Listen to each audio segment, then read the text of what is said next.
Al ver por casualidad en la casa de mi suegro las llaves de mi apartamento heredado, me congelé. Agarré aquellas llaves y corrí hasta allá, pero lo que encontré me dejó en shock. Papá dijo que estaba haciendo esto por nosotros, balbuceaba mi esposa mientras yo marcaba el número de mi abogado para presentar una demanda contra él. Pero voy a contarles desde el principio cómo llegué a ese momento donde mi propia familia me apuñaló por la espalda y como un simple objeto sobre una mesa destruyó todo en lo que alguna vez confié. Fue un sábado por la tarde. Karina y yo habíamos ido a visitar a Moisés, mi suegro, como hacíamos cada 15 días. Él vivía solo desde que su esposa murió hace 3 años.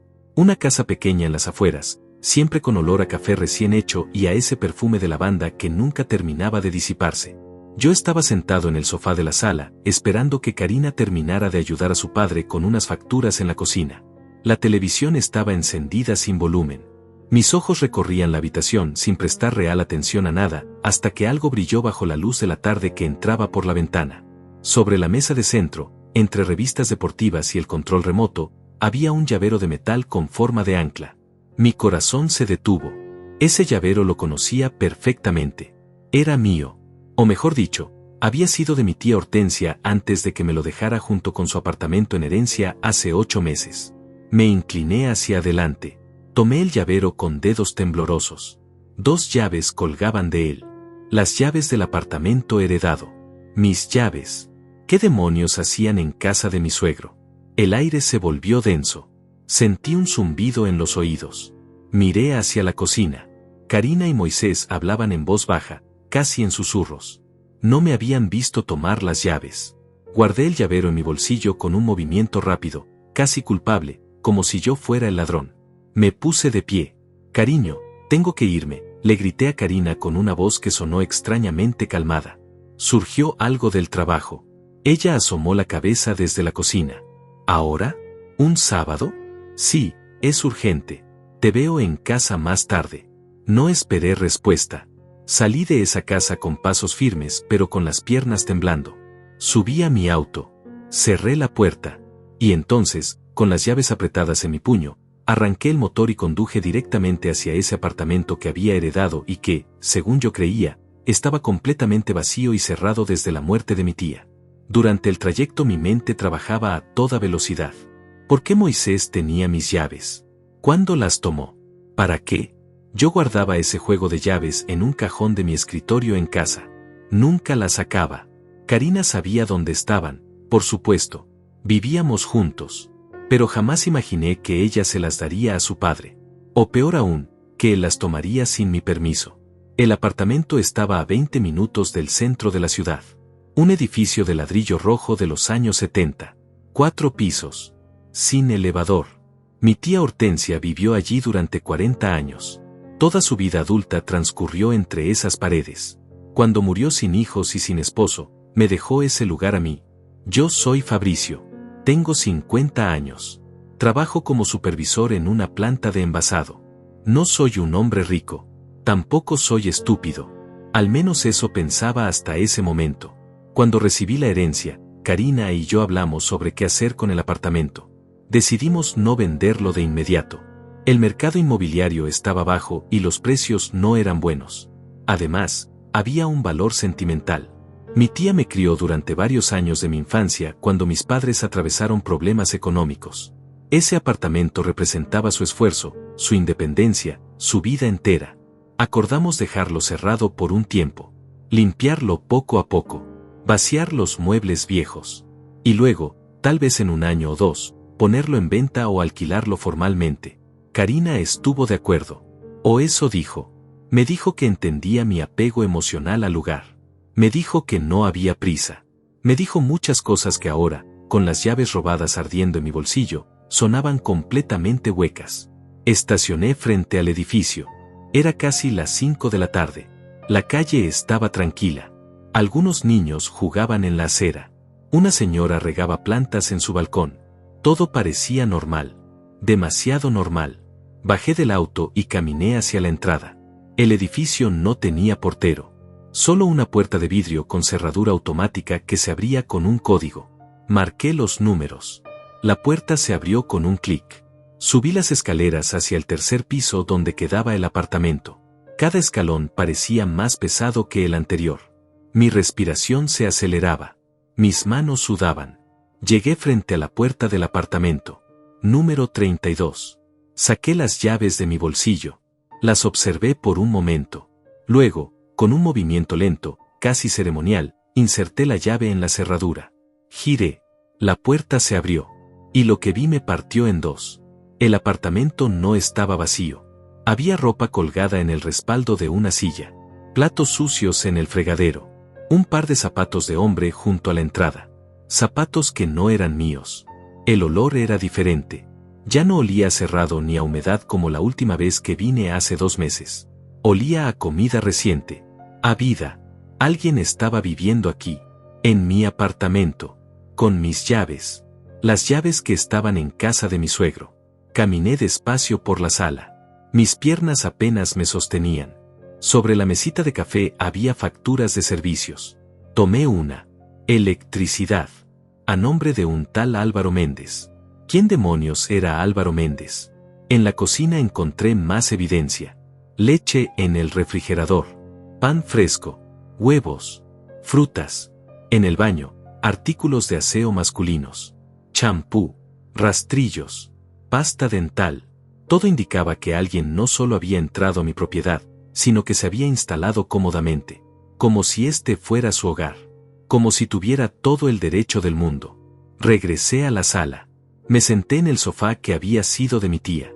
El mismo sofá donde ella me leía cuentos cuando yo era niño. Y en ese momento, con el corazón destrozado y la mente en blanco, saqué mi teléfono. Llamé a Karina. Contestó al segundo timbre. ¿Ya terminaste en el trabajo? Su voz sonaba casual. Tranquila. Demasiado tranquila. Karina, necesito que me digas algo y necesito que seas honesta. Hubo una pausa. ¿Qué pasa? ¿Por qué tu padre tiene las llaves de mi apartamento? Silencio. Un silencio largo, pesado, culpable. Fabricio yo. ¿Por qué, Karina? Otro silencio. Luego, con voz pequeña, casi infantil, susurró, voy para allá. Necesitamos hablar. Karina llegó 30 minutos después. Yo seguía sentado en el sofá de mi tía, rodeado de la evidencia de que alguien había convertido mi herencia en su hogar clandestino. Escuché sus pasos subiendo las escaleras. Lentos. Vacilantes. Como si cada escalón le costara más esfuerzo que el anterior. La puerta estaba entreabierta. Ella entró sin tocar. Su rostro estaba pálido. Tenía los ojos rojos, como si hubiera llorado durante todo el camino. Fabricio, yo puedo explicarlo, dijo antes siquiera de cerrar la puerta completamente. Me puse de pie. Mis piernas temblaban de rabia contenida. Explícame entonces. Explícame qué demonios está pasando aquí. Explícame por qué hay un extraño viviendo en el apartamento que heredé de mi tía. Explícame por qué tu padre tiene mis llaves. Ella se llevó las manos a la cara. Comenzó a sollozar. Pero yo ya no sentía compasión. Solo una mezcla tóxica de traición y furia que me quemaba por dentro. Karina se sentó en la silla junto a la ventana. La misma silla donde había ropa ajena colgada. La apartó con un gesto rápido, casi asqueado, como si recién ahora se diera cuenta de la magnitud de lo que habían hecho. Papá necesitaba dinero, comenzó con voz quebrada. Hace 6 meses perdió su trabajo en la ferretería. Lo despidieron por recortes de personal. Él no me dijo nada al principio. Tenía vergüenza. Pero luego empezaron a acumularse las deudas.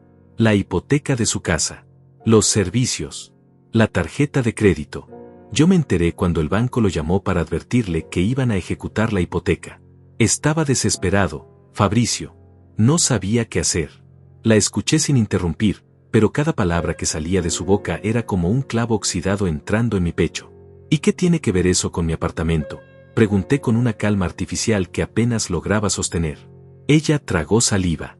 Miró hacia el suelo. Fue idea de Patricia, mi hermana. Ella le dijo a papá que este apartamento estaba vacío, que tú no pensabas usarlo pronto, que estaba desperdiciado aquí sin generar nada, y entonces sugirió que papá lo alquilara temporalmente para salir del apuro económico. Sentí que me hundía en un pozo sin fondo. ¿Alquilarlo? ¿Sin mi permiso? Karina asintió levemente, sin levantar la vista. Yo traté de decirles que era una mala idea. Te lo juro, Fabricio. Pero papá estaba tan desesperado. Y Patricia lo convenció diciendo que solo serían unos meses. Que tú nunca te enterarías porque casi no venías por aquí. Que cuando decidieras vender o hacer algo con el apartamento, ellos ya habrían resuelto la situación económica de papá y nadie saldría lastimado. Apreté los puños hasta que mis nudillos se pusieron blancos. ¿Y tú? ¿Tú qué hiciste? ¿Les dijiste que era ilegal? ¿Les dijiste que era mi propiedad? ¿Les dijiste que no tenían ningún derecho? Ella levantó la mirada. Sus ojos suplicaban comprensión. Yo no sabía cómo detenerlos. Papá ya había encontrado un inquilino. Un hombre que necesitaba un lugar rápido y que pagaba en efectivo. Álvaro. Le cobraba $600 al mes. Dinero que papá usaba para pagar sus deudas más urgentes. Cuando me enteré, ya llevaban 2 meses con el arreglo. Patricia me hizo jurar que no te diría nada. Dijo que si te enterabas arruinarías todo. Que papá podría perder su casa. Que yo tenía que elegir entre mi familia y tú. Me levanté del sofá de golpe. La silla donde estaba sentado casi se vuelca hacia atrás. ¿Entre tu familia y yo? Yo soy tu familia, Karina. Somos esposos. Llevamos 12 años casados. Ella comenzó a llorar más fuerte. Lo sé. Perdóname. Fue un error. Un error horrible. Pero papá estaba desesperado. No podía verlo perder su casa. Es mi padre, Fabricio. Caminé hacia la ventana. Necesitaba aire. Necesitaba no mirarla porque temía lo que podría decir. ¿Cuánto tiempo llevan haciendo esto? Pregunté con la voz temblando. 6 meses, susurró ella. Medio año. Medio maldito año en el que mi suegro y mi cuñada convirtieron mi propiedad en su negocio personal. Medio año en el que mi esposa guardó el secreto y me vio a los ojos cada mañana sabiendo que me estaba traicionando. ¿Y el dinero? ¿Todo se fue a las deudas de tu padre? Karina asintió. Y a Patricia también. Ella se quedaba con una parte pequeña por, según dijo, gestionar el alquiler. Por encontrar al inquilino. Por encargarse de que todo funcionara sin problemas. Solté una carcajada amarga. ¡Qué conveniente! Una operación familiar completa. Todos ganan. Menos yo, claro. Me giré hacia ella. ¿Y qué esperaban que pasara cuando yo decidiera venir? ¿Cuál era el plan? Karina se secó las lágrimas con el dorso de la mano. Patricia dijo que encontrarían la forma de sacarlo antes de que tú vinieras. Que siempre habría una excusa. Que si preguntabas por las llaves, dirían que las habían guardado en un lugar seguro por ti. Que todo estaría controlado. Controlado. Esa palabra me sonó a burla. Nada estaba controlado. Todo era un desastre. Un desastre construido sobre mentiras, manipulación y el aprovechamiento de mi confianza. ¿Y hoy? ¿Por qué tu padre tenía las llaves sobre la mesa? ¿Acaso ya ni siquiera se molestaban en esconderlas? Ella negó con la cabeza. No lo sé. Tal vez se le olvidaron ahí. O tal vez ya no le importaba. Papá últimamente está actuando como si este apartamento fuera suyo. Como si tuviera derecho. Patricia lo alimenta diciéndole que tú nunca harías nada al respecto. Que eres demasiado blando. Demasiado bueno. Algo en mí se rompió definitivamente al escuchar eso. ¿Demasiado blando? ¿Eso piensan de mí? Karina no respondió. Su silencio fue respuesta suficiente. Saqué mi teléfono del bolsillo. ¿Qué haces?, preguntó ella con pánico en la voz. Voy a llamar a mi abogado. Voy a presentar una demanda contra tu padre. Y contra Patricia. Y contra este Álvaro que está viviendo ilegalmente en mi propiedad. Ella se puso de pie de un salto. No, Fabricio, por favor. Papá podría ir a la cárcel. Arruinarás su vida. La miré fijamente. Él arruinó la mía primero. Y tú lo permitiste. Las lágrimas corrían por sus mejillas sin control. Balbuceaba disculpas. Papá dijo que estaba haciendo esto por nosotros. Por nuestro futuro. Decía que cuando vendieras el apartamento, el dinero sería para los dos de todas formas. Que solo estaba adelantando las ganancias. Que no era tan grave. Marqué el número de Héctor, mi abogado. Un amigo de años que me había ayudado con el papeleo de la herencia. Contestó al tercer tono. Fabricio, ¿qué pasa? Necesito verte urgente. Tengo un problema legal grave. Karina intentó quitarme el teléfono. No lo hagas, por favor. Piensa en lo que esto significa. La aparté con suavidad pero con firmeza. Ya pensé. Y lo que significa es que finalmente voy a hacer lo que debía hacer desde el principio, proteger lo que es mío. Héctor, ¿puedes mañana a primera hora? Claro. ¿De qué se trata? Te explico en persona. Traigo evidencia. Muchas gracias. Colgué. Karina estaba desplomada en la silla, llorando en silencio. Yo guardé el teléfono y miré alrededor del apartamento una última vez. Los platos sucios. La ropa ajena. Las facturas a nombre de un desconocido. Todo era la prueba física de cuán equivocado había estado al confiar ciegamente en las personas que decían amarme. Esa noche no regresé a casa. No podía. La sola idea de dormir bajo el mismo techo que Karina, sabiendo lo que había hecho, me resultaba insoportable. Me quedé en un hotel cerca del centro. Una habitación pequeña y anónima donde nadie me conocía y nadie me haría preguntas. Me senté en la cama con la mirada perdida en la pared blanca frente a mí. Mi teléfono sonaba cada 5 minutos. Karina. Después Moisés. Luego Patricia. Todos queriendo explicar. Todos queriendo suavizar lo que habían hecho. Apagué el teléfono. Necesitaba silencio. Necesitaba pensar. Pero cada vez que cerraba los ojos veía las llaves sobre la mesa de mi suegro. Veía la ropa del extraño en mi apartamento. Veía la cara de Karina cuando me confesó que había sabido todo durante 6 meses y no me dijo nada. El sueño no llegó hasta pasadas las 4 de la mañana. Y cuando finalmente llegó, fue inquieto y lleno de pesadillas. A las 8 en punto estaba sentado en la oficina de Héctor. Él era un hombre de unos 60 años, con cabello gris perfectamente peinado y una expresión seria que inspiraba confianza. Nos conocíamos desde que trabajamos juntos en una cooperativa hace más de 20 años. Cuando heredé el apartamento, él me ayudó con todos los trámites legales. Me ofreció café. Acepté aunque sabía que no podría beberlo. Mis manos temblaban demasiado. Cuéntame todo, dijo mientras abría una libreta y tomaba un bolígrafo. Y entonces se lo conté. Desde el momento en que vi las llaves hasta la confesión de Karina. Desde el inquilino ilegal hasta los $600 mensuales que mi suegro embolsaba. Desde la complicidad de Patricia hasta la traición de mi propia esposa. Héctor escuchó sin interrumpir. Tomó notas. Hizo algunas preguntas puntuales.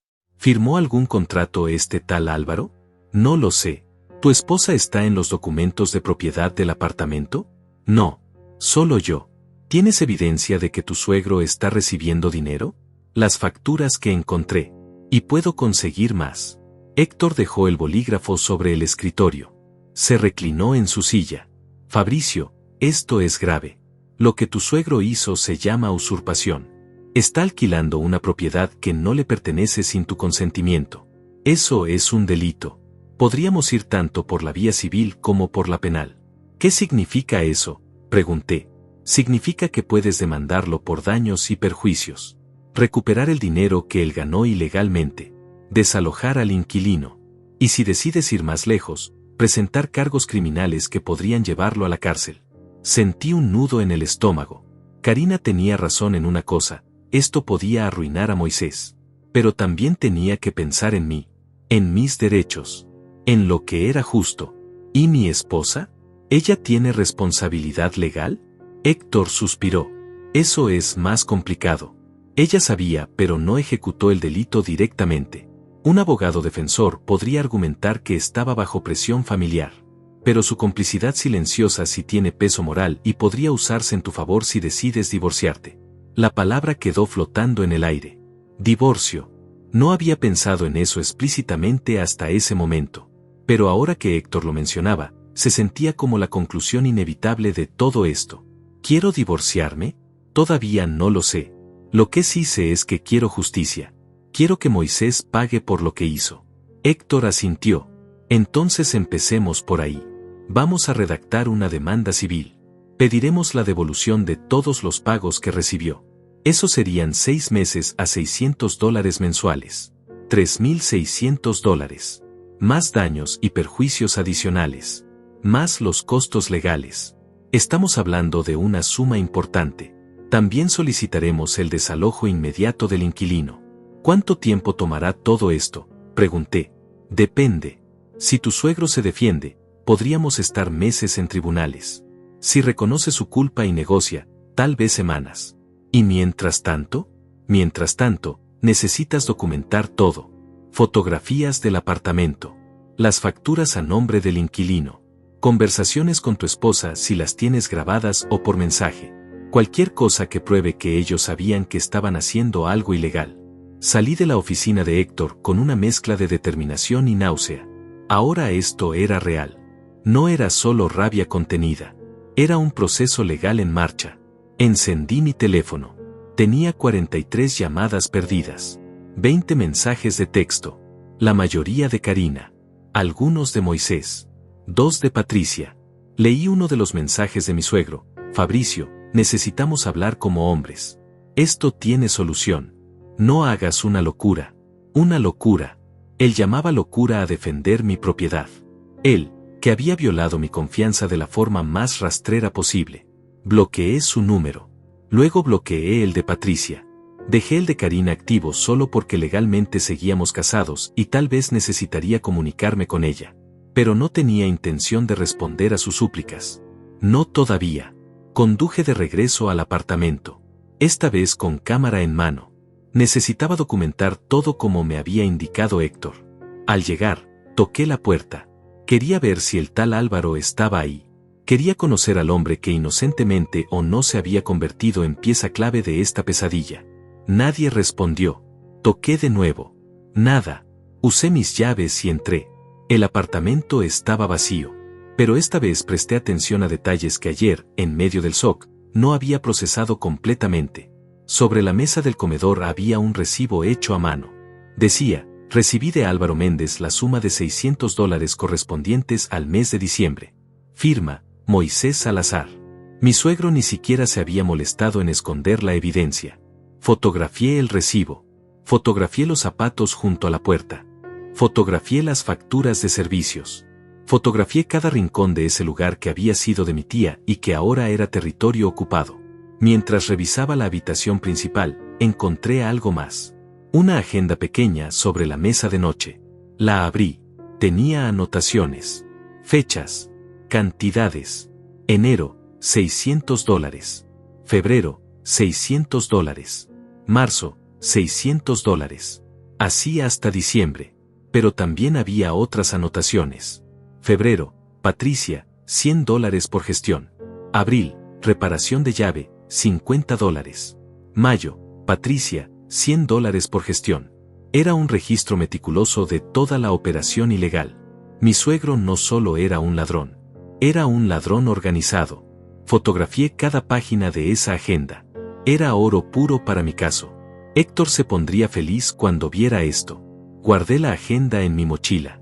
Evidencia física era mejor que fotografías.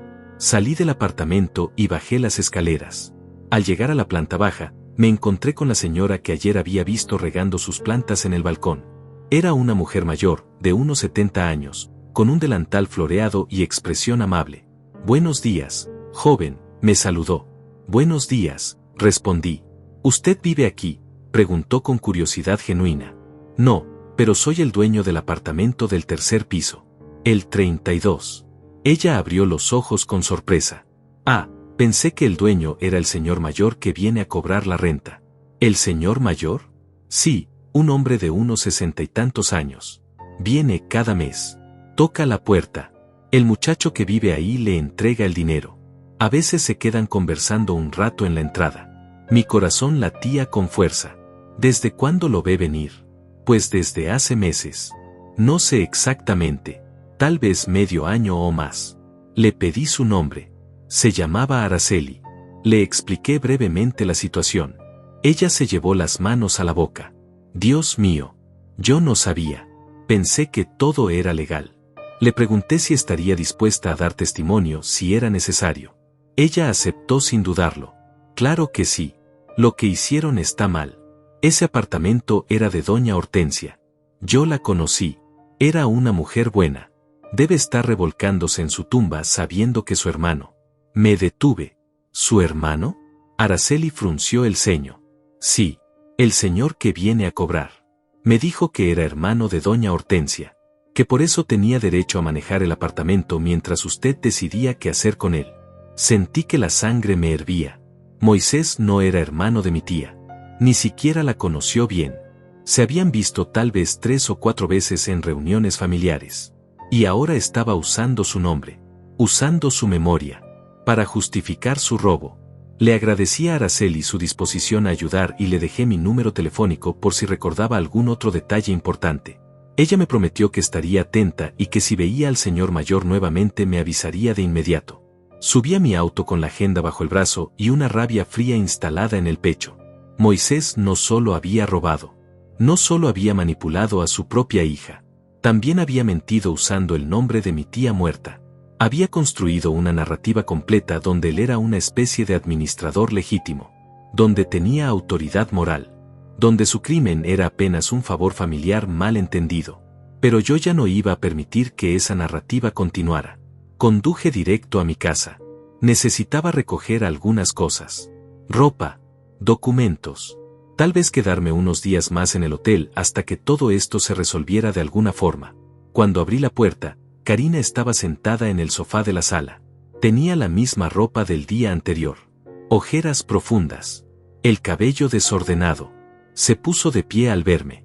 Fabricio, gracias a Dios. Pensé que no regresarías. No he regresado, aclaré con voz seca. Solo vine por mis cosas. Ella dio un paso hacia mí. Sus ojos suplicaban. Por favor, tenemos que hablar. Ya hablamos. No hay nada más que decir. Sí lo hay. Necesito que entiendas por qué hice lo que hice. Necesito que veas que no fue con mala intención. La miré fijamente. ¿No fue con mala intención? Karina, me ocultaste durante 6 meses que tu padre estaba robándome. ¿Cómo puedes decir que no fue con mala intención? Ella se llevó las manos al rostro. Yo tenía miedo. Miedo de que reaccionaras así. Miedo de que la familia se rompiera. Papá me juró que era temporal.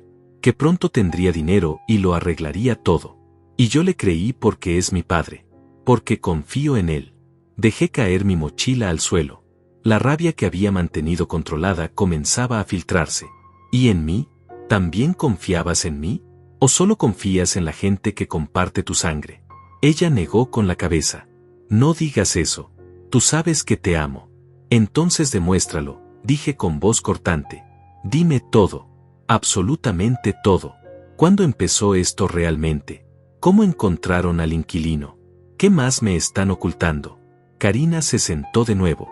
Respiró hondo. Comenzó a hablar con voz temblorosa. Todo empezó 4 meses después de que heredaste el apartamento. Papá perdió su trabajo y las deudas comenzaron a acumularse. Patricia lo visitaba seguido. Ella fue quien plantó la idea. Decía que era una pena que el apartamento estuviera vacío, que alguien podría estar usándolo, que mientras tú no lo necesitaras, era dinero desperdiciado. Al principio papá no quería. Te lo juro. Él decía que estaba mal. Pero Patricia insistió. Le mostró anuncios de apartamentos similares en renta. Le hizo cuentas. Le dijo que en un año podría reunir suficiente dinero para salvar su casa y salir de las deudas. ¿Y tú cuándo te enteraste?, pregunté. 2 semanas después de que papá publicara el anuncio. Encontró a Álvaro rápidamente. Un hombre de unos 40 años que trabajaba en construcción y necesitaba un lugar cerca de su nuevo proyecto. Papá le cobró $600 al mes. Le dijo que era el dueño. Álvaro no hizo muchas preguntas. Solo quería un techo. Pagaba en efectivo. Sin contrato formal. Todo muy informal. Cuando me enteré, discutí con Patricia. Le dije que esto era una locura. Que tú te ibas a enterar tarde o temprano. Ella me dijo que yo era una exagerada. Que papá lo necesitaba. Que yo tenía que elegir de qué lado estaba. Karina hizo una pausa. Sus ojos se llenaron de lágrimas nuevamente. Y yo elegí mal, Fabricio. Elegí proteger a mi padre en lugar de ser honesta contigo. Y ahora lo estoy pagando. Me senté en la silla frente a ella. Necesitaba entender la magnitud completa de la traición. ¿Patricia también recibió dinero? Karina asintió avergonzada. $100 cada mes. Ella decía que era por encargarse de todo. Por conseguir al inquilino. Por estar pendiente de que pagara a tiempo. Por responder sus preguntas. Aunque en realidad Álvaro casi no daba problemas. Era un inquilino tranquilo. ¿Y las llaves? ¿Cómo las consiguieron? Ella bajó la mirada. Yo las tomé. Una noche mientras dormías. Sabía dónde las guardabas. Hice una copia y las devolví al día siguiente. Tú nunca notaste que faltaron. Sentí como si me hubieran golpeado en el estómago. Mi propia esposa había entrado a hurtadillas en mi escritorio. Había robado mis llaves. Había facilitado todo este esquema. Y luego había regresado a la cama a mi lado como si nada hubiera pasado.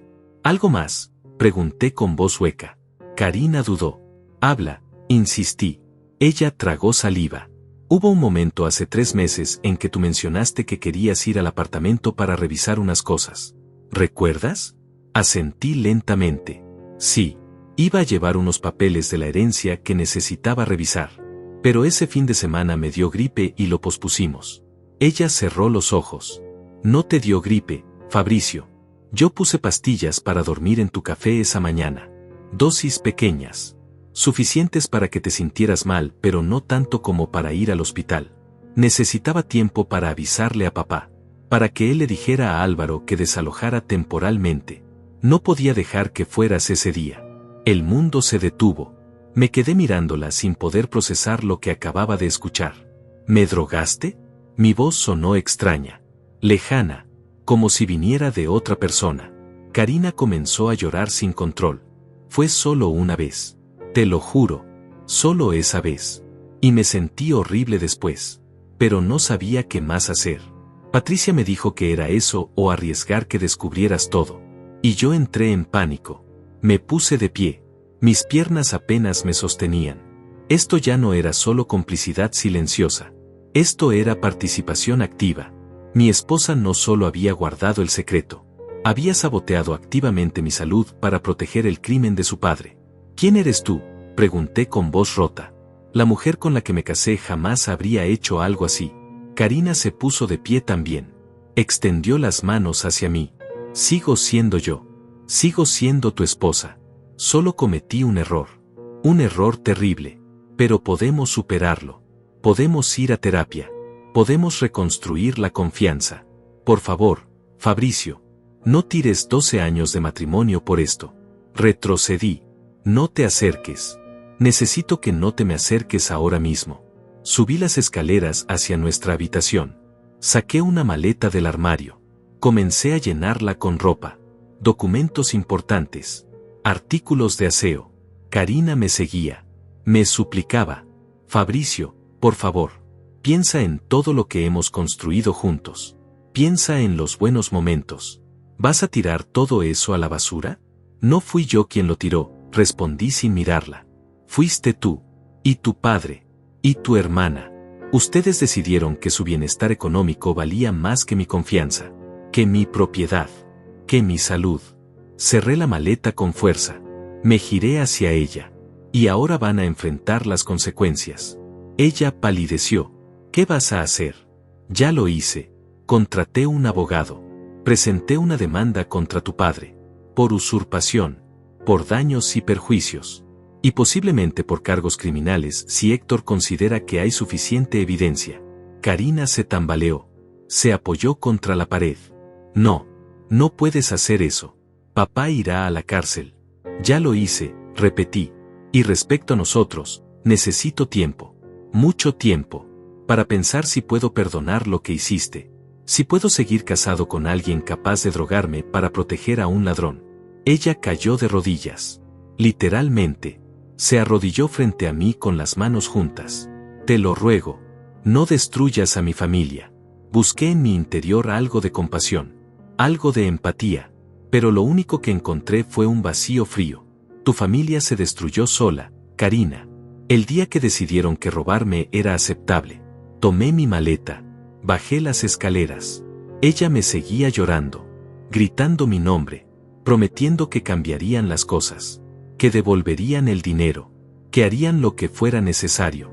Pero yo ya había tomado mi decisión. Abrí la puerta. Me giré una última vez. Avísale a tu padre que preparo un buen abogado. Porque el mío es excelente. Y salí de esa casa sin mirar atrás, con el sonido de los sollozos de mi esposa persiguiéndome hasta el auto.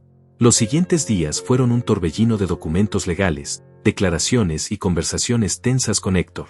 Mi abogado revisó toda la evidencia que le presenté, las fotografías del apartamento, la agenda de Moisés con los registros mensuales, el recibo firmado, el testimonio de Araceli. Esto es sólido, me dijo con satisfacción profesional mientras organizaba los papeles sobre su escritorio. Tu suegro no tiene forma de defenderse. La evidencia es abrumadora. Redactaremos la demanda esta semana y la presentaremos el lunes. ¿Estás seguro de que quieres seguir adelante? No hubo duda en mi respuesta. Completamente seguro. Héctor asintió. Entonces prepárate. Esto se pondrá feo. Las familias siempre se ponen feas cuando hay dinero y propiedades de por medio. Y cuando hay cárcel de por medio, se ponen peor. El viernes por la tarde, mientras revisaba unos reportes en mi oficina de la planta de envasado, recibí una llamada de un número desconocido. Dudé antes de contestar, pero algo me dijo que debía hacerlo. ¿Fabricio? Era la voz de Patricia, la hermana de Karina, la que había orquestado todo este plan desde el principio. Mi cuerpo se tensó inmediatamente. ¿Qué quieres? Necesitamos hablar. Tú y yo. En persona. No tengo nada que hablar contigo, respondí con frialdad. Si lo tienes. Porque lo que estás haciendo está mal. Estás destruyendo a tu familia por orgullo. Solté una risa amarga. ¿Mi familia? Patricia, tu padre robó mi propiedad. Tú te beneficiaste económicamente de ese robo. Y mi esposa me mintió y me drogó para encubrirlos. ¿Y yo soy el que está destruyendo la familia? Hubo un silencio tenso. Luego ella habló con voz controlada, casi calculadora. Mira, entiendo que estés enojado. Tienes derecho. Pero piensa en las consecuencias reales. Papá tiene 68 años. Si va a la cárcel, eso lo matará. ¿Eso es lo que quieres? ¿Matar a tu suegro? Cerré los ojos. Intenté controlar la rabia que amenazaba con desbordarme. Patricia, lo que yo quiero es justicia. Lo que tu padre hizo es un delito.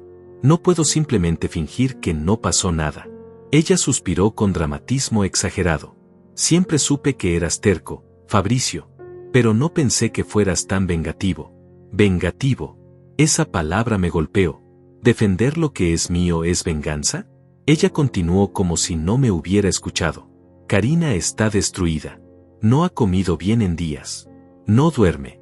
Llora todo el tiempo. ¿Realmente quieres hacerle eso a tu esposa? Mi esposa tomó sus propias decisiones, respondí, y ahora está viviendo las consecuencias. Patricia cambió de táctica. Su voz se volvió más suave, casi dulce. Mira, podemos arreglar esto de otra forma. Papá puede devolverte el dinero. Poco a poco.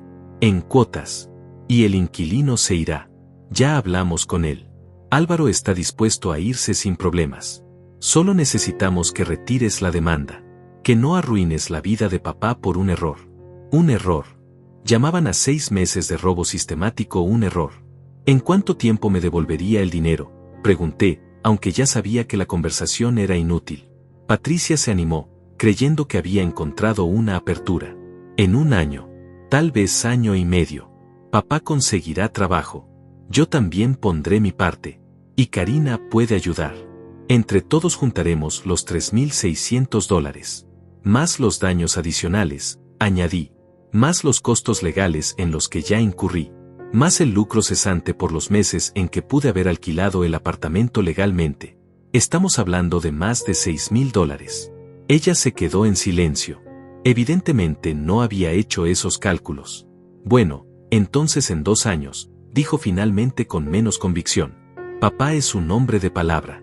Te pagará hasta el último centavo. Negué con la cabeza aunque ella no pudiera verme. No, Patricia. Esto ya no se trata solo de dinero. Se trata de principios. De respeto. De consecuencias. Su tono cambió abruptamente. La dulzura desapareció. ¿Sabes qué? Eres un miserable. Un hombre pequeño que no puede perdonar. Karina merece algo mejor que tú. Papá merece algo mejor que un yerno tan mezquino. Y cuando todo esto termine, vas a quedarte solo. Porque nadie va a querer estar cerca de alguien tan amargado. Colgué. No tenía sentido continuar esa conversación. Patricia había mostrado su verdadera cara. No había arrepentimiento genuino. Solo manipulación. Solo intentos de hacerme sentir culpable por defender lo que era correcto. Bloqueé su número también. Ahora toda la familia Salazar estaba fuera de mi vida telefónica. Héctor tenía razón. Esto se estaba poniendo feo. Y apenas estábamos empezando. El lunes llegó con una sensación de inevitabilidad. Héctor y yo nos presentamos en el juzgado civil para radicar formalmente la demanda. Los documentos eran extensos. Detallaban cada aspecto del fraude, las fechas, los montos, los testimonios, la evidencia fotográfica. El juez que revisó preliminarmente el caso era un hombre de unos 55 años con expresión severa. Después de leer los documentos por varios minutos, levantó la vista hacia nosotros. Esto es bastante claro, dijo. Hay suficiente evidencia prima facie para proceder. Se notificará al demandado. Audiencia preliminar en 3 semanas. Salimos del juzgado con la primera victoria pequeña pero significativa. El sistema legal estaba de mi lado. Ahora solo faltaba esperar que Moisés fuera notificado oficialmente y ver cómo reaccionaría. No tuve que esperar mucho. 2 días después, el miércoles por la noche, estaba cenando solo en mi habitación de hotel cuando alguien tocó la puerta con insistencia. Miré por la mirilla. Era Moisés. Mi suegro. El hombre que me había robado durante 6 meses. El hombre que había usado el nombre de mi tía muerta para legitimarse ante los vecinos. El hombre que ahora enfrentaba cargos legales por sus acciones. Pensé en no abrir. Pero una parte de mí quería escuchar qué tenía que decir. ¿Qué excusas traería? ¿Qué justificaciones había preparado? Abrí la puerta pero dejé puesta la cadena de seguridad. Moisés se veía mal. Ojeras profundas. Ropa arrugada. Barba de varios días. Fabricio, por favor. Necesito hablar contigo. Ya no tenemos nada que hablar, respondí. Sí lo tenemos. 5 minutos. Te lo ruego. Solo 5 minutos. Contra mi mejor juicio, quité la cadena y lo dejé entrar. Él entró despacio, como si caminara sobre hielo delgado. Se quedó de pie en medio de la habitación.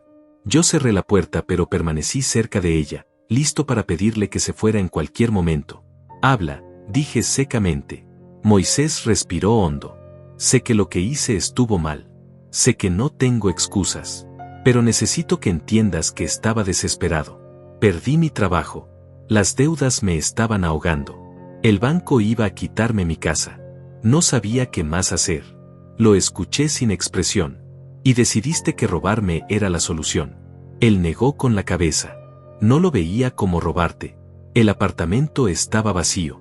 No lo estabas usando. Pensé que si lo alquilaba por unos meses, nadie saldría lastimado. Que para cuando tú decidieras vender o usarlo, yo ya habría resuelto mis problemas. Que todo regresaría a la normalidad. ¿Y mentirle a los vecinos diciéndoles que eras hermano de mi tía? ¿Eso también era parte de tu plan inocente? Moisés bajó la mirada avergonzado. Eso fue un error. No debía hacerlo. Pero necesitaba que la gente creyera que tenía derecho a estar ahí. Que no hicieran preguntas. No pensé que fuera importante. Todo lo que hiciste fue importante, Moisés. Porque todo fue una violación sistemática de mi confianza y mis derechos. Él dio un paso hacia mí. Fabricio, por favor. Retira la demanda. Te pagaré todo. Hasta el último peso. Trabajaré doble turno si es necesario. Pero no me metas a la cárcel. Tengo 68 años. No sobreviviría ahí. Me crucé de brazos. ¿Y qué hay de mí? ¿Qué hay de lo que yo he sufrido? ¿Qué hay de saber que mi esposa, la mujer que juró amarme y respetarme, me traicionó de la forma más vil? ¿Quién compensa ese dolor? Moisés se llevó las manos al rostro. Comenzó a llorar. No era actuación. Eran lágrimas reales de un hombre que finalmente entendía la magnitud de lo que había perdido. Karina está destrozada. Ella te ama. Cometió un error por lealtad a mí, pero te ama con todo su corazón. No destruyas tu matrimonio por esto. Fue ella quien destruyó el matrimonio, respondí con voz fría. El día que decidió que tu bienestar era más importante que nuestra relación. El día que me mintió. El día que me drogó.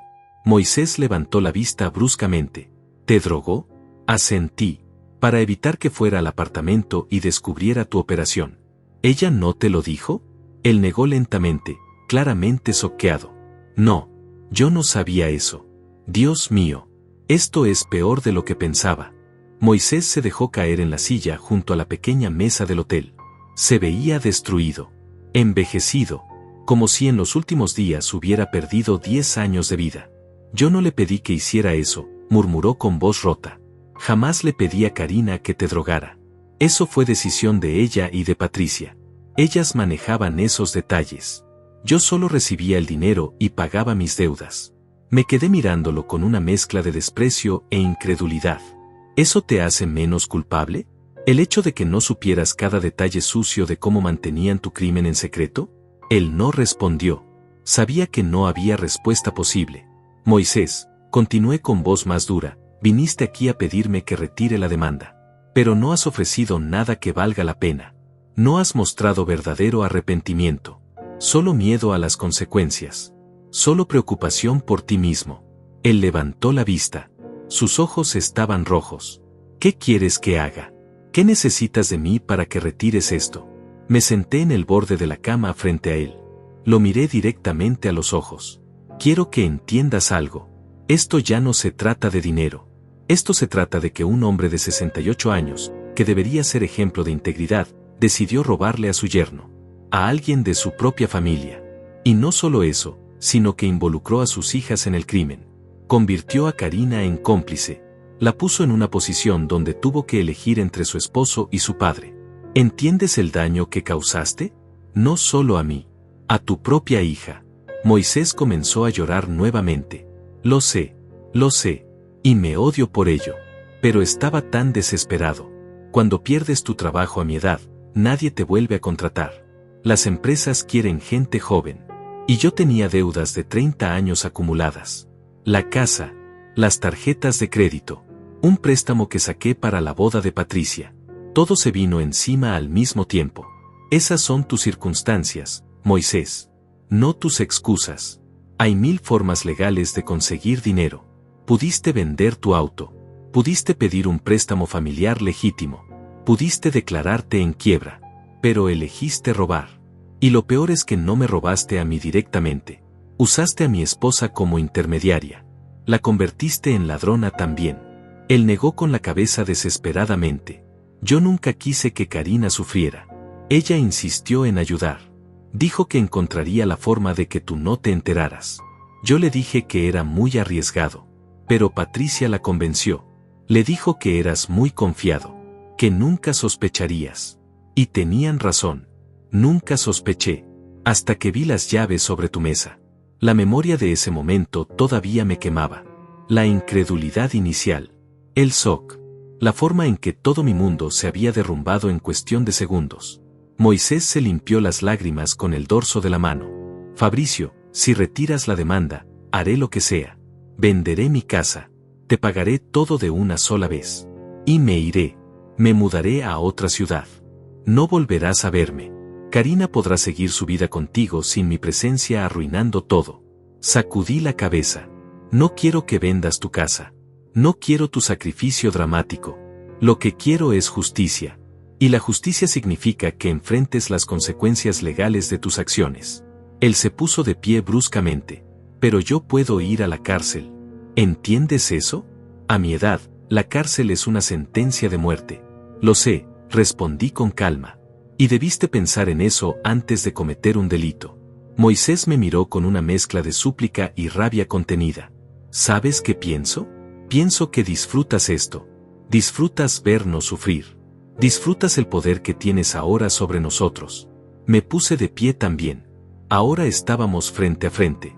No disfruto nada de esto, Moisés. Estoy destrozado. Mi matrimonio está roto. Mi confianza en la gente está destruida. Cada noche me pregunto cómo no vi las señales. ¿Cómo fui tan ciego? ¿Cómo permití que ustedes me convirtieran en el tonto de esta historia? Así que no me hables de disfrutar. Lo único que estoy haciendo es intentar recuperar algo de dignidad. Él retrocedió un paso. Tragó saliva. En su rostro vi algo que no había visto antes. Miedo real. Miedo de que yo no fuera a ceder. De que realmente fuera a llevarlo hasta las últimas consecuencias. Y te lo digo de una vez, continué, para que no haya confusión. No voy a retirar la demanda. No voy a negociar. No voy a aceptar planes de pago ni promesas vacías. Esto va a llegar hasta el final. Y si el juez decide que mereces ir a la cárcel, entonces irás a la cárcel. Moisés dio otro paso hacia atrás. Su expresión cambió. La súplica desapareció. En su lugar apareció algo más oscuro. Resentimiento. Entonces Karina tenía razón, dijo con voz fría. Eres un hombre cruel. Un hombre sin corazón. Mi hija merece algo mejor que tú. Probablemente, asentí. Pero ella eligió quedarse conmigo. Hasta que eligió traicionarme. Ahora tendrá que vivir con esas decisiones. Igual que tú. Él caminó hacia la puerta. Antes de salir, se giró una última vez. Vas a arrepentirte de esto, Fabricio. Cuando estés solo. Cuando Karina se haya ido. Cuando te des cuenta de que cambiaste una familia por orgullo. Ahí te vas a arrepentir. Abrí la puerta completamente. Tal vez, dije, pero al menos podré mirarme al espejo sabiendo que hice lo correcto. ¿Tú podrás? Moisés no respondió. Salió de la habitación con pasos pesados. Lo vi alejarse por el pasillo hasta que desapareció en el elevador. Cerré la puerta. Me apoyé contra ella. Y por primera vez desde que todo esto comenzó, sentí algo parecido a la paz. No era felicidad. No era satisfacción. Era simplemente la certeza de estar en el camino correcto. Los días siguientes fueron más tranquilos. Moisés no volvió a buscarme. Karina me enviaba mensajes ocasionales preguntando si podíamos hablar, pero yo no respondía. Patricia intentó llamarme desde diferentes números, pero yo colgaba apenas reconocía su voz. Mi vida se había reducido a 3 cosas: trabajo, hotel y conversaciones con Héctor sobre el avance del caso. El abogado me mantenía informado de cada desarrollo. Moisés había contratado un defensor. Un abogado de oficio que no parecía muy impresionado con las posibilidades de ganar el caso. Intentaron solicitar una mediación previa al juicio. Héctor me preguntó si estaba interesado. Negué rotundamente. Nada de mediaciones. Nada de arreglos extrajudiciales. Esto iba a resolverse en un tribunal con un juez que dictara sentencia. La audiencia preliminar llegó 3 semanas después, tal como había indicado el juez. Me presenté en el juzgado vestido con mi mejor traje. Héctor estaba a mi lado con un maletín lleno de documentos y evidencia. Del otro lado de la sala estaban Moisés, su abogado defensor, y sorpresivamente, Karina. Mi esposa me miró desde la distancia. Sus ojos suplicaban algo que yo no podía darle. Perdón, tal vez. O comprensión. Pero yo había agotado ambas cosas. Desvié la mirada. El juez entró. Todos nos pusimos de pie. Era el mismo hombre de expresión severa que había revisado la demanda inicial. Se sentó. Nos indicó que hiciéramos lo mismo. Abrió la carpeta frente a él. Comenzó a leer en voz alta los cargos: usurpación de propiedad ajena, apropiación indebida de rentas, falsificación de identidad ante terceros. El abogado de Moisés se puso de pie. Su defensa era predecible.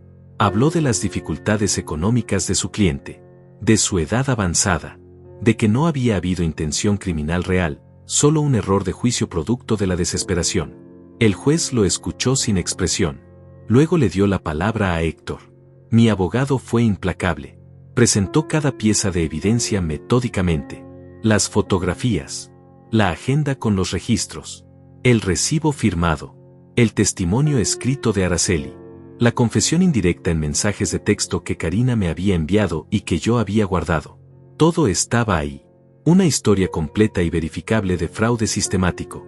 Cuando Héctor terminó, el silencio en la sala era absoluto. Moisés tenía la cabeza baja. Karina lloraba en silencio.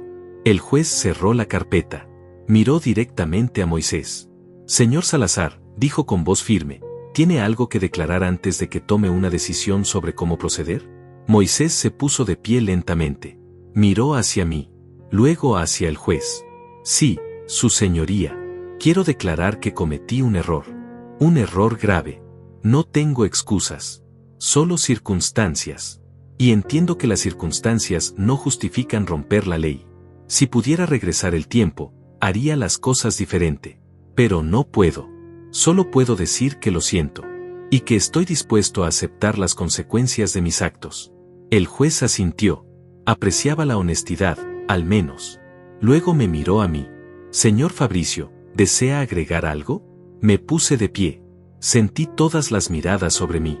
Solo quiero decir que esto no es venganza. Es justicia. Y espero que sirva como lección no solo para el señor Salazar, sino para cualquiera que piense que puede violar la propiedad y la confianza de otros sin consecuencias. El juez escribió algo en sus notas. Muy bien. Programaremos el juicio formal para dentro de 6 semanas. Mientras tanto, el señor Salazar deberá presentarse semanalmente ante este juzgado. Y el apartamento en cuestión debe ser desalojado inmediatamente. ¿Entendido? Todos asentimos. El desalojo de Álvaro ocurrió 3 días después de la audiencia preliminar. Héctor gestionó todo a través de un oficial judicial que se presentó en el apartamento con una orden del juez. Yo decidí no estar presente. No tenía ningún interés en conocer personalmente al hombre que había vivido en mi propiedad durante 6 meses sin saber que estaba participando en un fraude. Según me contó Héctor después, Álvaro se mostró completamente sorprendido. No sabía nada sobre la situación legal. Moisés le había dicho que era el dueño legítimo. Cuando el oficial le explicó la verdad, Álvaro empacó sus cosas en silencio y se fue ese mismo día. Incluso dejó una nota disculpándose por haber sido parte involuntaria del problema. Era un hombre honesto atrapado en la mentira de otros. Con el apartamento finalmente vacío y devuelto a mi control, contraté un servicio de limpieza profunda. Necesitaba borrar todo rastro de lo que había pasado ahí. Cuando recibí las llaves nuevamente de manos del oficial judicial, las sostuve en mi palma por un largo rato. Eran solo pedazos de metal, pero representaban tanto. La herencia de mi tía, la traición de mi familia política, el fin de mi matrimonio tal como lo conocía. Guardé las llaves en mi bolsillo y conduje hasta el apartamento. Quería verlo solo, sin abogados, sin oficiales, sin nadie más que yo y los recuerdos de lo que este lugar había significado para mi tía Hortensia. Subí las escaleras lentamente. Abrí la puerta. El apartamento olía a productos de limpieza. Todo estaba ordenado, vacío, silencioso. Caminé por cada habitación.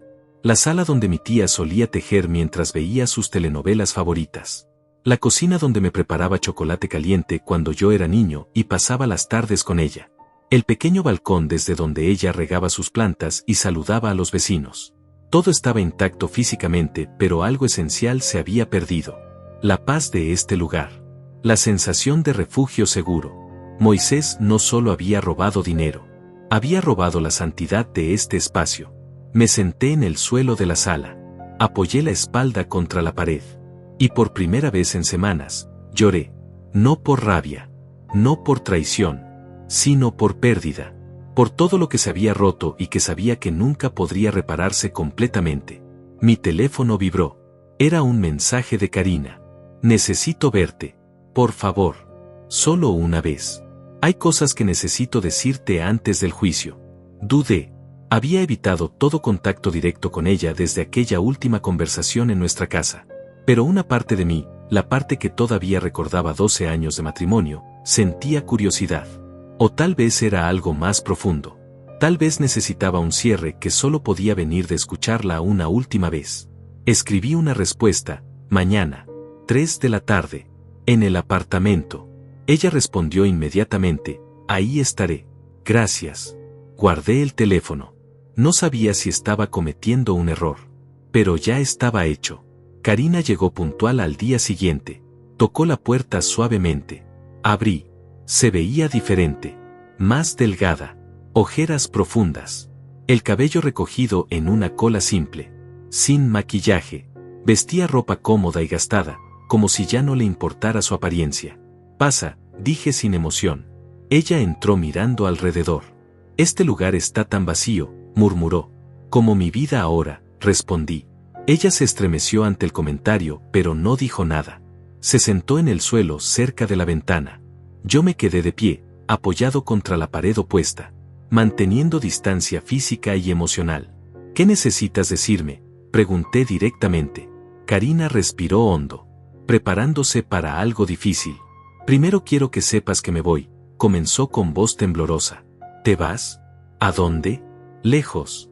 A casa de una prima en otra ciudad. No puedo quedarme aquí después del juicio. No puedo enfrentar a los vecinos, a nuestros amigos, a la gente que nos conoce. La vergüenza es demasiado. Asentí lentamente. Entiendo. Ella continuó. También quiero que sepas que pedí el divorcio.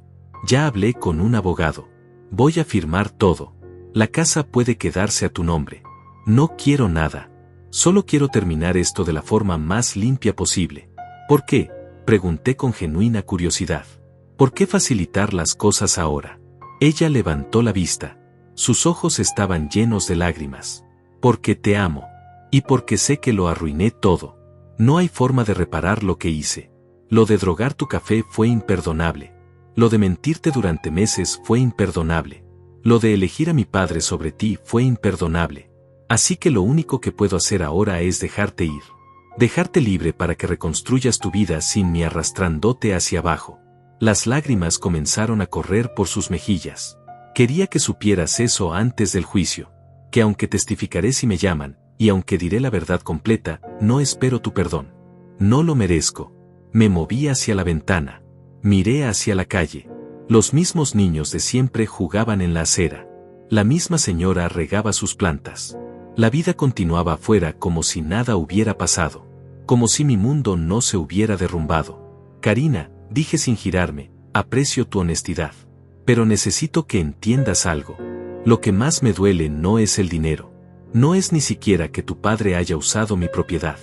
Lo que más me duele es que me subestimaste.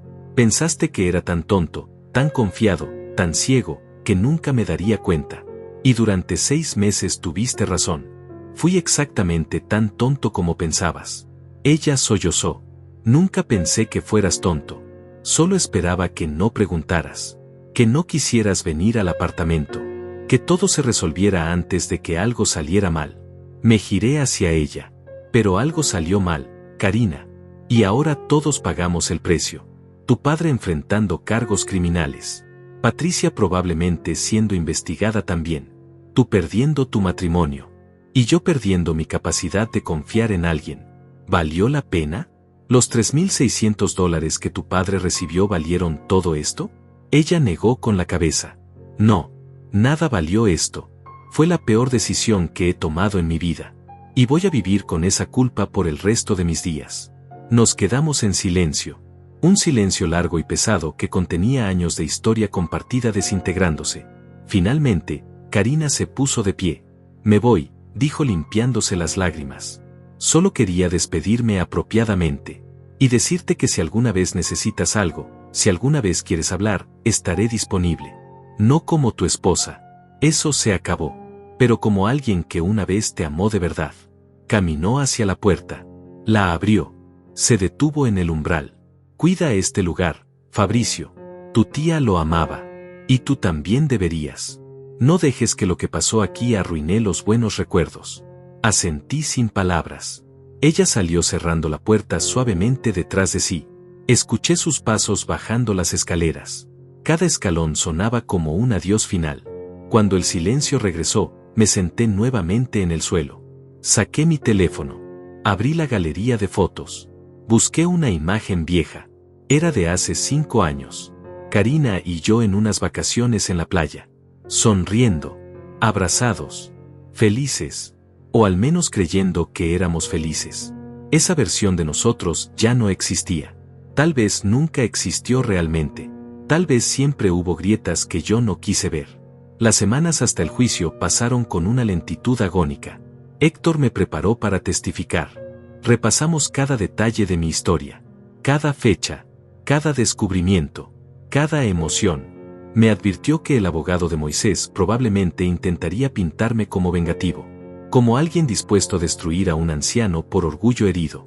Necesitas mantener la calma, me dijo. No importa qué digan. No importa cómo intenten provocarte. Tú eres la víctima aquí. No lo olvides. También me informó que Patricia había sido citada como testigo. Aparentemente, después de la audiencia preliminar, la fiscalía decidió investigar su participación. Los $100 mensuales que recibía podían constituir receptación de bienes robados. Era un cargo menor pero suficiente para complicarle la vida. La noche antes del juicio no pude dormir. Me quedé despierto en mi habitación de hotel repasando todo mentalmente. Pensé en mi tía. En cómo ella había trabajado toda su vida para comprar ese apartamento. En cómo lo había cuidado con amor. En cómo me lo había dejado confiando en que yo lo honraría. Y aunque de forma retorcida, eso era exactamente lo que estaba haciendo. Lo estaba honrando defendiéndolo. asegurándome de que nadie volviera a profanarlo. A las 6 de la mañana me levanté, me duché, me vestí con el mismo traje que había usado en la audiencia preliminar. Desayuné sin apetito, y conduje hacia el juzgado con una determinación fría instalada en mi pecho. El juzgado estaba más lleno de lo que esperaba. Además de los involucrados directos, había algunas personas que reconocí vagamente. Vecinos del edificio donde quedaba el apartamento. Colegas de trabajo de Moisés que aparentemente querían mostrar apoyo. Incluso vi a Araceli, la vecina que me había dado información valiosa, sentada en una de las bancas del fondo. Me saludó con un gesto discreto de la cabeza. Yo le devolví el saludo. Héctor llegó momentos después con su maletín de siempre. Revisó conmigo algunos puntos finales mientras esperábamos que comenzara la audiencia.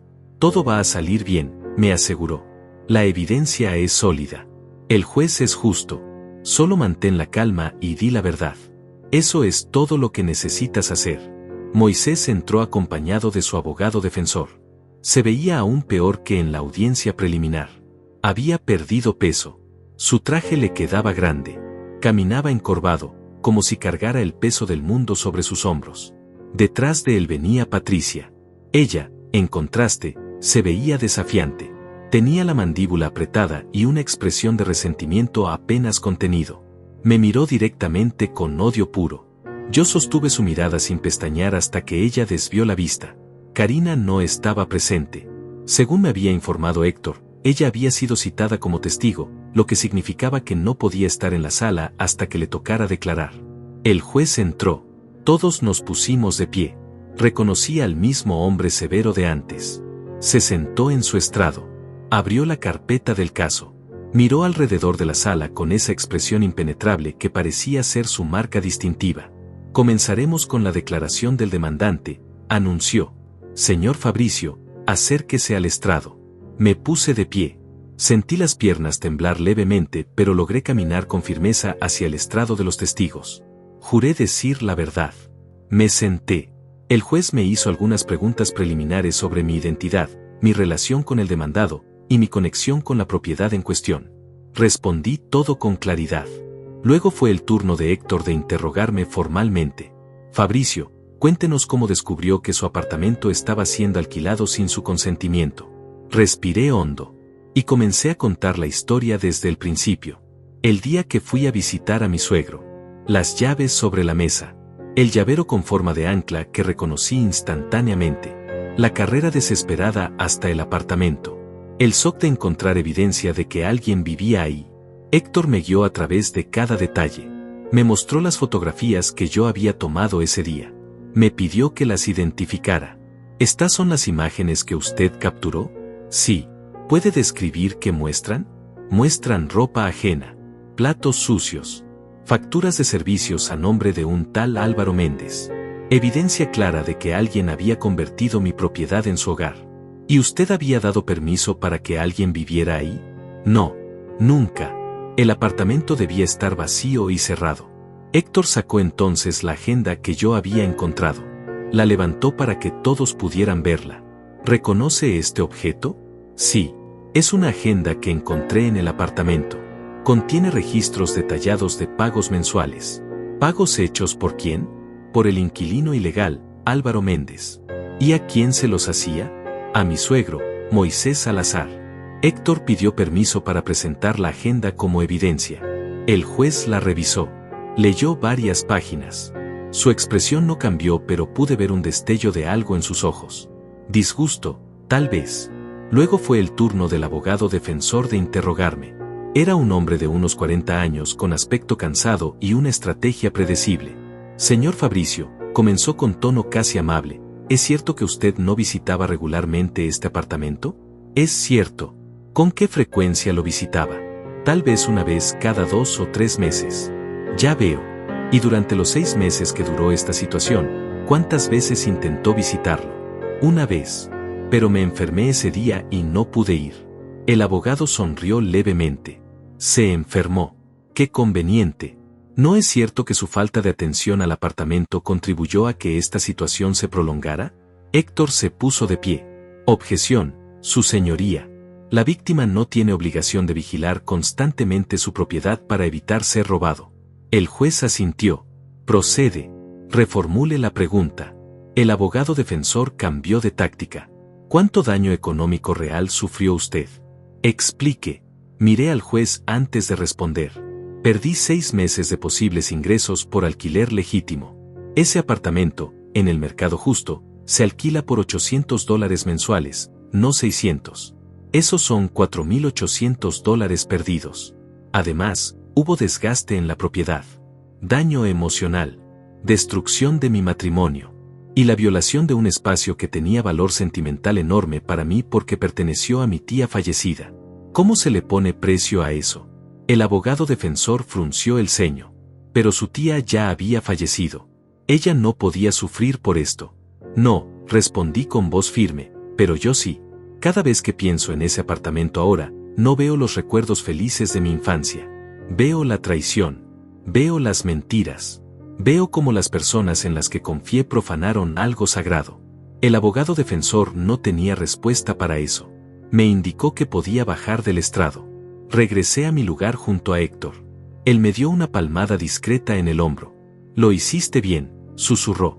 El siguiente en testificar fue Moisés. Se acercó al estrado caminando lentamente. Juró decir la verdad. Se sentó.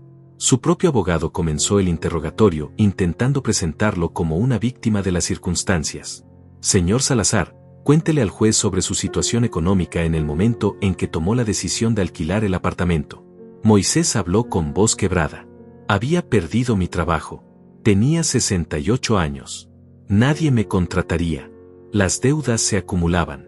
El banco amenazaba con ejecutar mi hipoteca. Estaba desesperado. Aterrado. No sabía qué hacer. ¿Y cómo surgió la idea del apartamento? Mi hija Patricia sugirió que estaba vacío, que nadie lo usaba, que tal vez podría alquilarlo temporalmente, solo hasta resolver mi crisis. Yo sabía que estaba mal, pero la desesperación me nubló el juicio. El abogado continuó con preguntas diseñadas para generar simpatía. ¿Usó ese dinero para lujos personales? No, todo fue para pagar deudas, para salvar mi casa, para sobrevivir. Luego fue el turno de Héctor de interrogar a Moisés. Y aquí la historia se puso interesante. Señor Salazar, usted dice que sabía que estaba mal. ¿Por qué entonces le dijo a los vecinos que era hermano de la difunta propietaria? Moisés palideció. Yo necesitaba credibilidad. ¿Así que mintió deliberadamente? Sí. ¿Y le pidió a su hija Karina que tomara las llaves sin permiso de su esposo? Ella ofreció ayudar. ¿Ofreció o usted se lo pidió? Moisés no respondió. Su silencio era respuesta suficiente. Héctor continuó. ¿Sabía usted que Karina drogó a su esposo para evitar que descubriera su operación ilegal? Los ojos de Moisés se abrieron con shock. No, eso no lo sabía.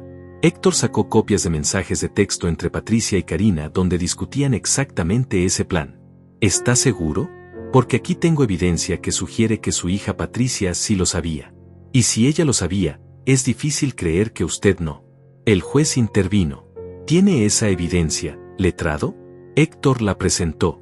Eran capturas de pantalla de conversaciones de WhatsApp que Karina me había enviado en un momento de culpa semanas antes del juicio. En ellas, Patricia le decía, ya sabes qué hacer si intenta ir al apartamento de nuevo. Usa el mismo método de la otra vez. Papá está de acuerdo. Es necesario. El juez leyó los mensajes con expresión cada vez más severa. Esto indica premeditación, dijo, y complicidad activa no solo en la usurpación sino en un posible delito de lesiones. Moisés estaba lívido. Su señoría, yo nunca autoricé que drogaran a nadie. El juez lo miró fijamente. Pero sí se benefició de ello. Y no lo denunció cuando se enteró, ¿verdad? Moisés no pudo responder. Bajó la cabeza derrotado. Héctor continuó su interrogatorio destruyendo sistemáticamente cada argumento de defensa. ¿Intentó usted conseguir ayuda legal para sus deudas? No. ¿Intentó vender posesiones personales? No. ¿Consideró declararse en bancarrota? No. Entonces su primera opción fue cometer un delito. Moisés asintió casi imperceptiblemente. Sí. El juez le dio permiso para bajar. Moisés regresó a su lugar con pasos de hombre vencido. Luego llamaron a Patricia. Ella subió al estrado con una actitud completamente diferente. desafiante, casi orgullosa. Juró decir la verdad aunque algo en sus ojos sugería que no tenía ninguna intención de ser completamente honesta. El abogado defensor la interrogó brevemente. Ella repitió la misma narrativa: circunstancias desesperantes, familia primero, ninguna intención de dañar. Pero cuando Héctor comenzó su interrogatorio, todo se desmoronó. Señorita Patricia, usted recibió $100 mensuales por lo que llamó gestión del alquiler, ¿correcto? Correcto. ¿Qué servicios específicos proporcionaba por ese dinero? Encontré al inquilino. Manejé la comunicación. Me aseguré de que todo funcionara. ¿Y también planeó cómo mantener el fraude en secreto? Eso no es. ¿Sí o no, señorita? ¿Usted le sugirió a Karina que drogara a su esposo? Patricia se quedó en silencio. Su mandíbula se apretó. El juez intervino. Responda la pregunta, señorita. Patricia respiró hondo. Sugerí opciones para ganar tiempo. ¿Opciones que incluían drogar a alguien sin su consentimiento?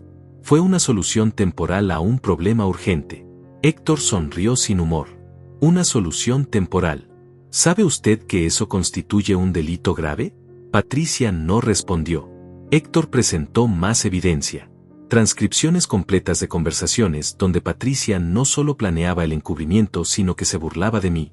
En uno de los mensajes decía: Fabricio es tan confiado que podríamos alquilar su auto y ni se daría cuenta. El juez leyó eso en voz alta. La sala quedó en silencio. Patricia intentó defenderse. Era una broma. El juez la miró con frialdad. Una broma muy cara, señorita. Puede retirarse. La última en testificar fue Karina. Cuando la llamaron, entró a la sala con pasos lentos y la mirada fija en el suelo. No me miró ni una sola vez mientras caminaba hacia el estrado. Juró decir la verdad con voz apenas audible. El juez tuvo que pedirle que hablara más alto. Ella repitió el juramento con más volumen, pero con la misma derrota en cada palabra. Héctor fue quien la interrogó directamente. No había hostilidad en su voz, solo profesionalismo frío. Señora Karina, usted estuvo casada con el demandante durante 12 años, ¿correcto? Sí. Y durante 6 de los últimos 8 meses de ese matrimonio, ¿usted ocultó información sobre la usurpación del apartamento? Sí. ¿Por qué? Ella levantó la vista por primera vez. Lágrimas corrían por sus mejillas. Porque mi padre me pidió ayuda. Porque pensé que era temporal. Porque creí que podía proteger a ambos, a mi padre y a mi esposo. Pero me equivoqué. Me equivoqué en todo. Héctor continuó sin compasión. ¿Usted tomó las llaves del apartamento del escritorio de su esposo sin su permiso? Sí. ¿E hizo copias? Sí. ¿Y cuando su esposo planeó visitar el apartamento, usted lo drogó para impedírselo? Karina sollozó. Sí. Fue la peor decisión de mi vida. Nunca debí hacerlo. Nunca debí participar en nada de esto. Pero tenía tanto miedo de perder a mi padre, de que lo arrestaran, de que perdiera su casa. Y me dejé manipular por Patricia. Ella me convenció de que era la única forma. Héctor sacó otro documento. ¿Reconoce esto? Karina miró el papel. Palideció aún más. Es un correo electrónico que le envié a Patricia. ¿Puede leer en voz alta la parte que marqué? Karina tomó el documento con manos temblorosas. Leyó con voz quebrada: no sé cuánto tiempo más puedo seguir mintiendo.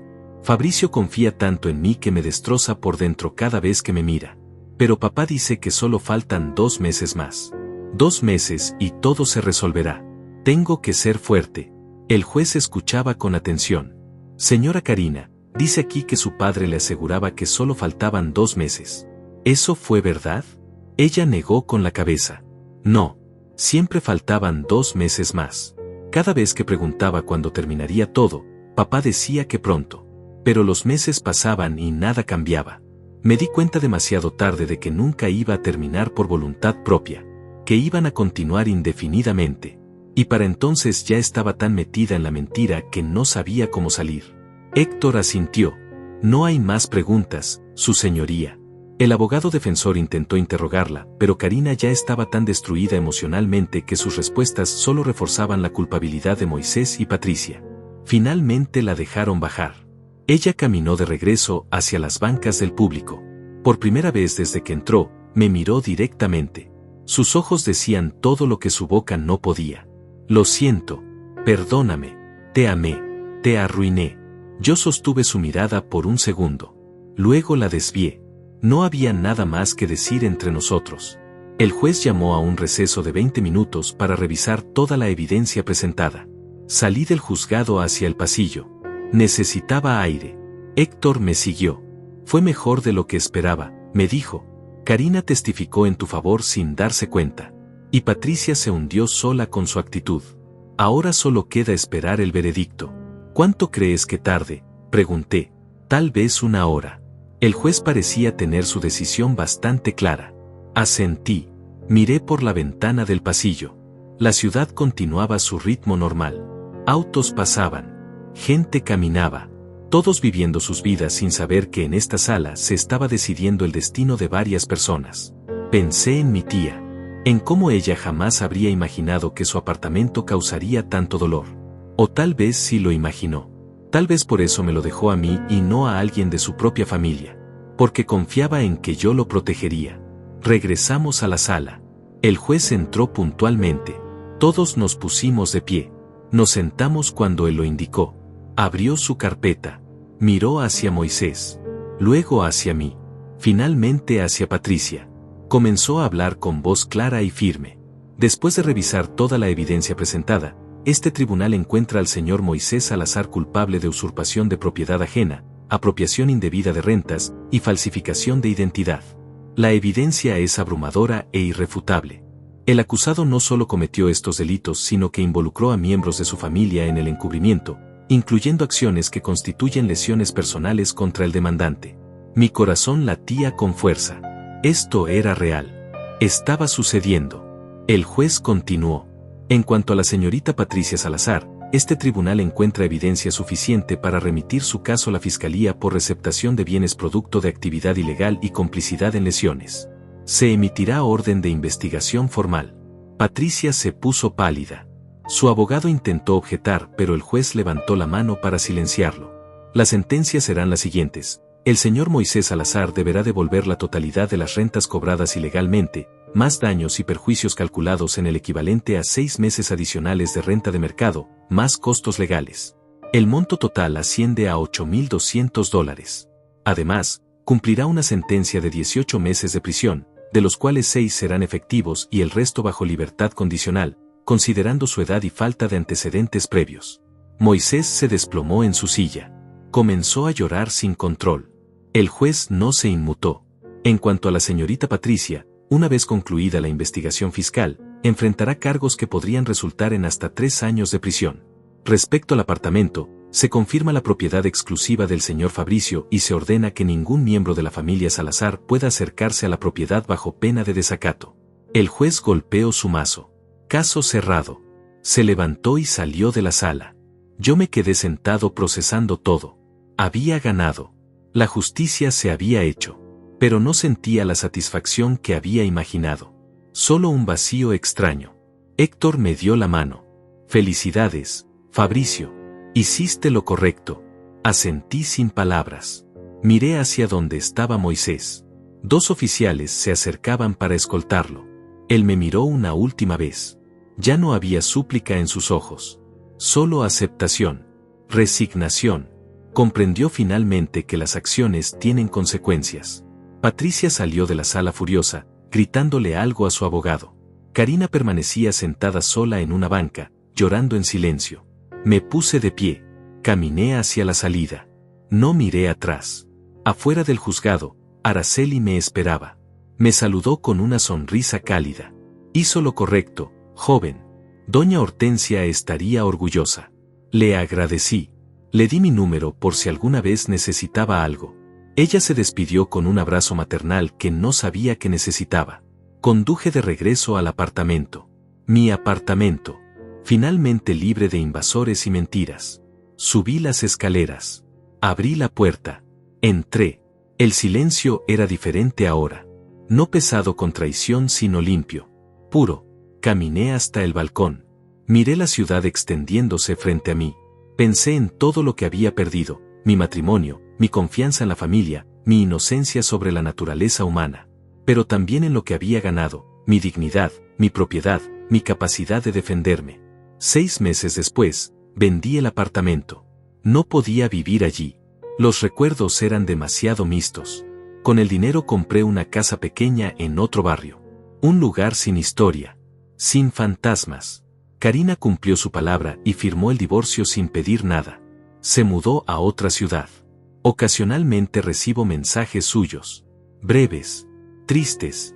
Yo respondo con cortesía pero sin compromiso. Moisés cumplió sus 6 meses en prisión. Salió envejecido y quebrado. Vive ahora con Patricia en un apartamento modesto. No he vuelto a verlo. Patricia fue condenada a 2 años de libertad condicional y servicio comunitario. Perdió su trabajo, su reputación, todo. Aprendí algo fundamental en este proceso: la familia no es inmune a la justicia. El amor no justifica el crimen. Y a veces, hacer lo correcto duele más que hacerlo fácil. Pero al final del día, puedo mirarme al espejo. Puedo honrar la memoria de mi tía. Puedo dormir en paz. Y eso, después de todo, es lo único que realmente importa.